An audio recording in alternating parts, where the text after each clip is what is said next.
Essa é a expectativa de todos, principalmente porque os setores de serviços e também comércio foram os mais afetados pela pandemia. Lembrando que Sergipe é o segundo estado que tem proporcionalmente o maior índice de desemprego do país. E eu converso agora pela internet, via Skype, com o economista Luiz Moura sobre todo este cenário que foi impulsionado pela pandemia, que atingiu principalmente os setores de serviços e comércio e a classe trabalhadora fica aí com esse índice alto de desemprego, segundo estado do país. Luiz Moura, bom dia para você, bem-vindo ao Balanço Geral Manhã. Esse estudo mostra aí o aumento do desemprego aqui em Sergipe, há boa expectativa no cenário econômico para o fim do ano, mas quais são as principais classes trabalhadoras mais afetadas e que se enquadram nesse índice? Bom dia. Bom dia, Tamires. Bom dia a todos que estão assistindo o Balanço Geral. Eu gostei desse presépio, viu, Tamires? Preço bom e nessa época do ano é interessante a compra aí nas Casas Oliveiras. Realmente, a pandemia ela impactou significativamente a atividade econômica, todas as atividades econômicas. Agora, uns setores mais que os outros. Nós podemos destacar que o setor mais prejudicado foi o setor de serviço, que é o que mais emprega. 60% dos empregos gerados estão no setor de serviço. Depois, o setor do comércio. Veja que algumas atividades já estão recuperando venda, como é o caso do comércio, mas outras não. Nós temos aí problemas na área de serviço, principalmente hotéis, bares, restaurantes, serviços pessoais. E, infelizmente, Tamires, eu não acredito que nesse final de ano, mesmo por conta aí da geração dos empregos temporários, nós vamos recuperar os empregos perdidos. Veja que esse número aí divulgado pelo IBGE é uma estatística especial que o IBGE faz, olhando aí os dados do período da Covid. Pegou a última semana de setembro e Sergipe está com a segunda maior taxa de desemprego do país. Quando o IBGE faz a pesquisa da PNAD trimestral, que o último que foi divulgado foi o segundo trimestre, Sergipe tinha 196 mil pessoas desempregadas. No início da pandemia, isso era 146 mil trabalhadores desempregados. Então, veja, teve um aumento nesse período, e um aumento significativo. O aumento só não foi maior porque as pessoas estão desistindo de procurar emprego. As pessoas não acreditam que vão conseguir e aí estão desistindo de procurar emprego. A situação nossa, do Nordeste e do estado de Sergipe, é extremamente grave. Extremamente grave mesmo, como a gente acompanhou na reportagem do Cláudio Rocha, a gente viu aí que há um aumento progressivo o tempo inteiro. Começou com 65 mil desempregados, depois foi para 85 mil e esse número continua crescendo. Para solucionar esse problema, é necessário o quê? Geração de serviços em quais áreas? E como é que a economia deve se comportar diante desse processo de flexibilização econômica que foi iniciado, mas esse movimento da economia ainda está lento? Ele depende muito da situação da Covid, né?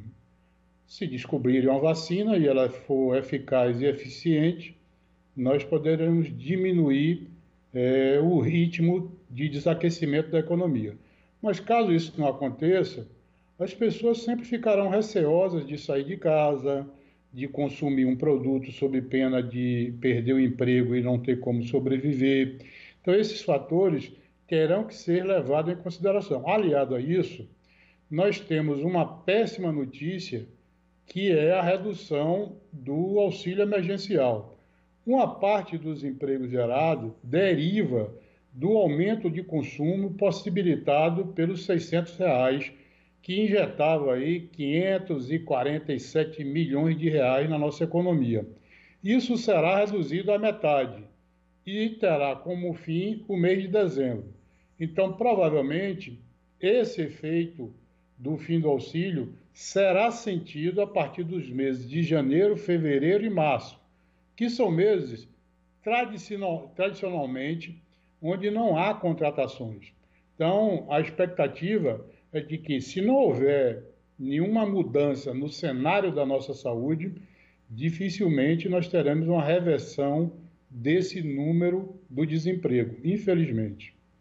Infelizmente mesmo. Você entende que há culpa dos governos neste aumento do desemprego? Eu acredito que as medidas foram tomadas no sentido de manter o nível de consumo, porque o consumo das famílias é que possibilita a arrancada do crescimento do PIB. Então, eu acredito que o governo, junto com o Congresso Nacional, fez medidas corretas. Os R$ 600 foi correto. Acredito que reduzir para 300 é ruim. Não permanecer isso pelos próximos 3 meses do ano que vem também é ruim. Veja que uma parte desse auxílio, ele retorna ao governo sob arrecadação, sob forma de arrecadação. Os estados do Nordeste aumentaram a sua arrecadação de ICMS no período da pandemia. Quem não aumentou, não teve uma queda significativa. Então, veja como o auxílio está ajudando a economia de estados pobres como o nosso. Então, os governantes, o Congresso, fez a sua parte, mas eu acredito que poderia fazer mais ainda. Nós temos um problema sério de que a retomada ela só será sentida a partir da perspectiva de retomada do emprego, porque o emprego é que faz a roda girar. Mais emprego, mais consumo, mais produção. Em alguns setores da atividade econômica, nós recuperamos a produção, mas por incrível que pareça, nós não recuperamos os empregos, porque o empresário, ele pensa muito com o bolso, e é correto do ponto de vista dele que ele faça isso. Até que ele volte a contratar, tem um tempo, né?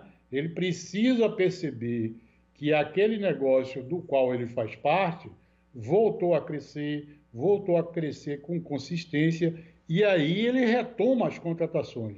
Enquanto isso não acontece, ele aumenta a jornada de trabalho, pagando hora extra, reordena a produção até que ele decida que é hora de contratar novamente. Então, tem setores que está faltando até mercadorias, mas não está contratando sob pena de ser uma coisa passageira. Então, nós precisamos, urgentemente, que a economia volte a gerar emprego, que tenhamos a geração de emprego com segurança na área de saúde, e isso só será possível com a vacina. Entendi. E quanto em relação às ações estaduais, o que é preciso fazer para a recuperação desses empregos? E o senhor entende que houve algum agravante em relação às ações estaduais tomadas, principalmente durante a pandemia, que teriam impactado para esse processo de desemprego da classe trabalhadora? Bom, o governo do estado ele lançou um programa aí de R$ 1 bilhão. Mas quando você vai ver o programa, é de difícil execução, menos num item. Então, são R$ 500 milhões que o Banesio vai liberar. Essa liberação de recursos do Banesio depende de cadastro, depende se o empresário está negativado ou não, para que realmente aconteça a liberação desses empréstimos. O único item do programa do governo que eu acho muito importante e tem impacto no emprego é os 300 milhões de obras públicas, uma parte do dinheiro do governo federal e outra do estado. As estradas do estado de Sergipe precisam dessas obras e isso pode sim gerar emprego na construção civil. Não terá impacto em todos os setores, mas é claro que na construção civil nós teremos a geração de emprego. Agora, no mês de setembro, nós temos aí as contratações temporárias da indústria da cana, que é muito importante para o estado de Sergipe. Ela dura até o mês de março, quando a indústria volta a demitir, mas para os trabalhadores rurais, esse período aí de contratação do corte de cana também vai ter impacto no emprego dos trabalhadores rurais. Ok, a gente agradece então a sua presença aqui, a sua participação, toda essa análise de conjuntura que a gente vai continuar acompanhando, pois se impacta a população, impacta também a gente aqui no Balanço Geral amanhã. Muito obrigada por sua participação, bom dia. Muito obrigado, Tamires, um bom dia a todos vocês. Bom dia.